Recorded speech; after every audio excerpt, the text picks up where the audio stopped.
Nigeria in 1966 was rich, diverse, and full of potential, and then suddenly started tearing itself apart. Independence was just 7 years earlier, but you see, those colonial borders that were drawn years ago, they started working full time. So ethnic tensions arose, political rivalries, economic disputes, all these things came together to ignite a war. And you see, that war claimed millions of lives. Nigeria was a patchwork of ethnic groups. There was the Hausa and Fulani in the north, there was the Igbo in the southeast, and then there was the Yorubas in the southwest, and many other ethnicities, a whole lot of them. After a military coup in 1966, followed by a massacre of Igbos in the north, the eastern region of Nigeria declared independence as Biafra. But the Nigerian government rejected this declaration. And so, war began between brothers. Neighbors, friends, and even families were torn apart because of this. This conflict lasted for 30 months. Cities were bombed, villages were razed, infrastructure was destroyed. The federal government imposed a blockade to starve Biafra into submission. Food became a weapon. Foreign powers intervened strategically, and this is where it gets tricky, because their strategy was just to divide them the more. You see, Britain backed Nigeria against Biafra, and then France provided limited aid to Biafra against Nigeria. Millions of civilians, especially children, were trapped in one of the deadliest humanitarian crises of the 20th century.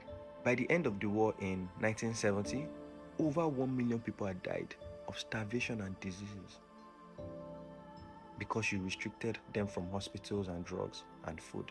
This war shattered communities and left a generation traumatized.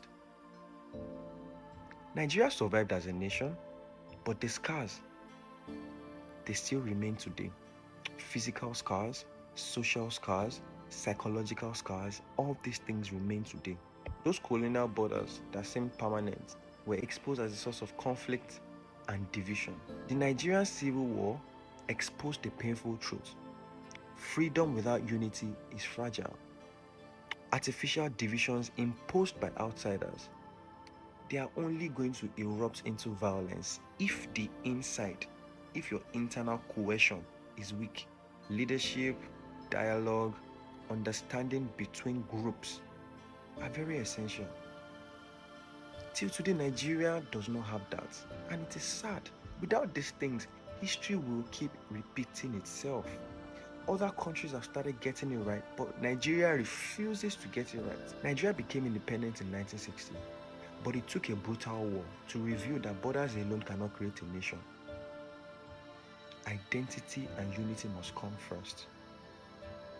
We still lack identity and unity. People know Nigerians as loud and confident, but you see, that identity as a nation is non-existent.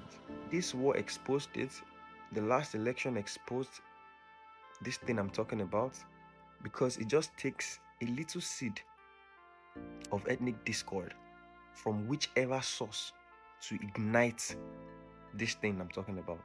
It may not become a full-blown war, but still the tensions are always there, in the walls, in the whispers.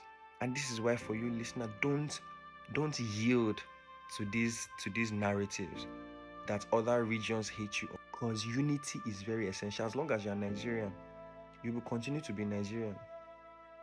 And if the moment you believe that other ethnicities hate you, is the beginning of a downfall. And this is why these conversations are important.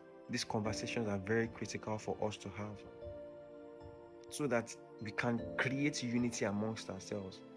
If it doesn't come from the top, let it come from the bottom. One way or the other, it has to happen. Until next time.